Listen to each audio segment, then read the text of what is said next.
Hello, the Retro Dandy here again. Another quick video. I'm just going to look at this month's Retro Gamer. Came out yesterday. I've had a quick look through it.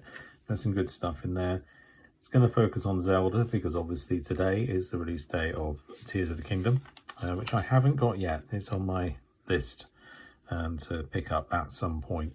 So yeah, loads of stuff in this issue besides that, if you're not really interested in Zelda. But why wouldn't you be? Let's be honest, it's awesome. So yeah, let's just have a quick breeze through.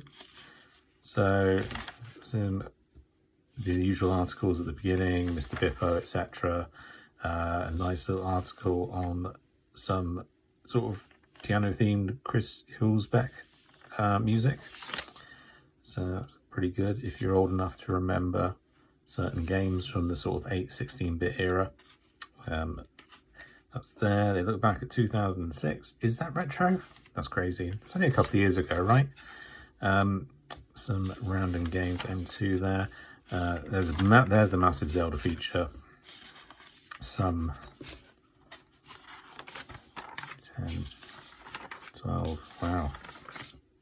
14, what? Hang on, is there more? 16 pages. It's a lot of Zelda. Or Link, you know, depending on your views, of course. Link is probably more featured than Zelda herself. Bit of Rampage there. Tribute to Ocean Software. I'm looking forward. I've not read this one yet. I'm looking forward to it because there were some great Ocean games that came out. Some of it, you know, sort of like tie-in stuff. Street Hawk, Knight Rider, Frankie Goes to Hollywood, which I never actually played, but I've heard it's all right. Oh, and Match Day, of course, from John Rittman, who I did used to have on Facebook as a friend. I'm not saying go and add him as a friend on Facebook, but I'm just some stranger who added him. You went, yeah, all right then. And then I had a little chat with him about some Spectrum stuff for a brief while before I deleted my first Facebook profile. Not because of John, I should add. Yeah, some other stuff. Whizball is a classic. Notice that's not on my C64 Mini because I think I've got the US one. So yeah, a bit miffed about that. Head Over Heels, you know, some really good stuff. Platoon, Operation Wolf, and things like that. Robocop, obviously a classic. I remember playing that in the arcade. Not that version, obviously, but fond memories of playing that in an arcade on a I guess like a ferry to France when I was a kid and pumping loads of money into it. Rainbow Islands was a great conversion. Batman, obviously, think of the Amiga one. Worms, one of the later ones from Ocean there. So yeah, some good stuff. Was that Mission Impossible? Okay, yeah, it was. Yeah, not quite so fondly remembered, I suppose, depending on the version you played. Enduro Racer, Gunsmoke, nice running gunner there. Follow up to Commando, I think it was. Power Glove, wow, what an accessory. Pointless, depending on who you speak to. Is that Dungeon Master? Oh no, it's about cracking games. Oh dear, naughty, naughty, don't do that. You will kill the industry by home taping or using Xcopy on your Amigas. Not saying I did that, but I can't say I didn't. So yeah, there's that double-edged sword of cracking games. Double-edged in the sense that it was great to get loads of games, but it was killing the format that you were copying on. So yeah, sorry about that, Commodore. Bonanza Brothers, a classic. I remember playing through the Master System version of that, and it was great fun to play. Hardware Quirks. Yeah, some good stuff in here. Neo Geo Pocket Color, clicky stick. Definitely, lovely little micro switches. Carry handle on the GameCube. Who doesn't love it? The VMU. 8 batteries like nobody's business.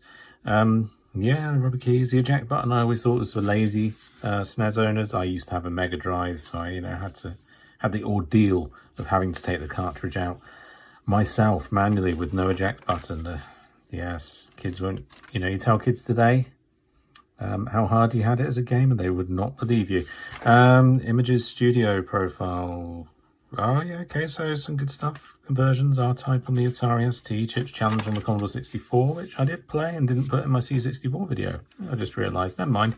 Some film tie-ins, stuff of that nature. There's the sort of the centre spread style it's kind of like, I always think of this as like a men's magazine spread, but for nerds. So, you know, take from that what you will, I guess. Your view of me. That was my chair squeaking, by the way. Cruising series, Eugene Jarvis, obviously a hero of mine, mainly because of Robotron. But cruising, yeah, sure, why not? Good game. Skipping ahead a little there, still cruising. Okay, PS2. Is that the Slim? I think so. I would turn it around, but you know, then that would mess up this amazing camera setup I've got. Alistair Crooks. So, oh yeah, Atari UK. Yes, of course. So interesting. Atari, obviously, but still popular in the UK, but bigger in the States, I think. So big it killed the video games industry with an overabundance of dross. The Last Blade, Neo Geo Pocket Color. Yes, very distinctive look on Neo Geo Pocket Color games. But you know, I tell you what, I had one, and those games were solid, very, very good. Metal Slug was brilliant on Neo Geo Pocket. I regret selling it, but then that's the kind of guy I am. I sold it, wanted some quick cash. Could have made a lot more cash if I sold stuff separately. But now, you know, I had the seller's remorse. Should have kept it all. But hey, what can you do? You live and learn. So, Advance Wars 1 and 2 review. I'm not going to spoil it. If you paused it, you could probably see the score anyway. R-Type Final 3. Yeah, okay. Behind the times, didn't even realise that was coming out. Xenocrisis Mario Brothers movie. I have seen it. I did like it. It is what it is. You're not looking for a big plot in a Mario Brothers film. It was funny. I enjoyed it. So, you know, there you go. Mega Man, Battle Network, Legacy. Yeah, Mega Man. If you like Mega Man, sure, you're going to go for it. Homebrew stuff as usual, which is quite interesting. I quite like the homebrew section because it reminds me of these sort of, well, 80s, 90s, where it was all bedroom coders. So, you know, this is very much in that kind of, it's got that kind of feel about it. And I'm sure that's what they intended to do when they come up with that. Looking at Ocean Games again. Yeah. Robocop again. Was that the C64? Yeah, it wasn't a bad version. The Amiga version was pretty good. And there's Worms, again, the Amiga version. Worms, the director's cut, which never came out on anything else, is a great version. I think it's the last one, possibly the last one Andy Davison worked on, the guy that made Worms. And he threw in a load of really weird stuff. It was pretty funny, concrete donkeys and stuff like that. Collector's Corner. I always like this. This is kind of like a slightly indulgent section of the magazine to just sort of look at other people's collections and just go, oh, it's amazing people covet stuff. Don't get me wrong, I'm not bad mouthing collectors, because I used to collect stuff and it's lovely. If I had the space to do it and the money, I would be all over that. Do not tell Mrs. Dandy, she would not appreciate it. But there we go, you know, I used to fill the house up with all sorts of games. And I still get the old, you've got hundreds of games, why do you not stop and just play the ones you've got? Bit of an exaggeration, I think. I've got a few games, sure. But anyway, yeah, Bargain Hunt, which I quite like. I don't like the fact that games are going up in price, but that is the nature of the beast, especially with the eShop closing down. So the Wii U stuff and the 3DS stuff is going up in price as well. I quite like the Retro Life feature. This is always a nice part of the magazine. Each staff member takes a look at some of their stuff, just goes over something from their past that they, you know, it could be a collection or something they were on the lookout for. PS3 games in this case for Darren. Yeah, it's top notch issue. Tour Plan,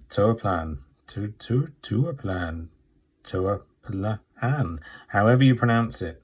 Probably not the last one, but I mean, this is next month's issue, so I'm back on it now on the Retro Game, and I'm back to subscribing. I couldn't turn down the offer of was it £3 for 3 months worth, and I picked up a few back issues as well, so I'm back into reading it, and it's I've missed it a lot. Again, Mrs. Dandy does not see the appeal of magazines, but I think Retro Gamer is one of those. The content is not going to age because it's all retro stuff, right? So it's almost like stepping into the past with the stuff they cover, the whole retro feel and the way they do things and the games they look at. And I think that's why it's such a great mag, because it's not, hopefully, fingers crossed, touch wood, all of those things, it's not going to close down because it's got a niche, a proper niche, and it's such a quality magazine. But yes, I'm looking forward to this next issue turning up, because, well, I love Fireshark, and that's a Turplan game, so it's got to be in there, right? Well, the stuff they got, Mayhem Monster and Carrier Command. Outrun 2, funnily enough, did say about Outrun 2 the other day on Twitter. Clockwork Knight, Magic Pockets, Six Axis, oh yeah.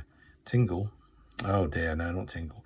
Blade Warrior, and some other stuff. Prince of Persia, Sound of Time, which when that came out, that was my game of the year. Amazing. And Def Jam, Fight for New York. I have not played it, but I hear good things. And what's the last thing? Spoilers, Kururin. Great launch title for the GBA. I did finish it on easy mode, I might add.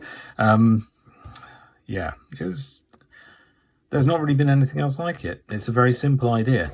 It's something I kind of wish that Nintendo would go back to, but it is what it is. How far can you go with a game like that? They would lose the simplicity if they started doing sequels. But anyway, that is this month's Retro Gamer. I'm not a Retro Gamer member of staff, clearly, because my production quality is shocking. But I think they used to do a preview of the mag on YouTube. They don't do that now. Sure, there are reasons, and I'm sure if I get if Future Publishing get on my case and tell me, take your video down, because that's our stuff, you shouldn't be showing it off, that will probably explain why. However, if not, I hope you had a quick look through and, you know, you're just going to buy it anyway, right? Because it's great. So, yeah, so that's that. So another video going up later on today that I've been working on throughout the week. C64 mini review. I kind of stick to the back teeth of editing videos for that now with my shocking setup, but there we go. Hopefully you can close your eyes and just listen to the review, maybe, if you like, and the music at the end, which I thought again was going to get me in copyright trouble, being that it's Lazy Jones, and if you know the Kerncraft 4000 story of how they took that to make that Zombie Nation song, well, you know, I thought that might land me in a bit of trouble, but I did credit the original author of that song, composer, sorry, unlike Kerncraft did, allegedly. So, you know, hopefully that will keep my video up and you can enjoy that at the end. But otherwise, yeah, until I come up with some other crazy retro thing to cover, I guess I'd sign off with the old happy gaming and see you soon.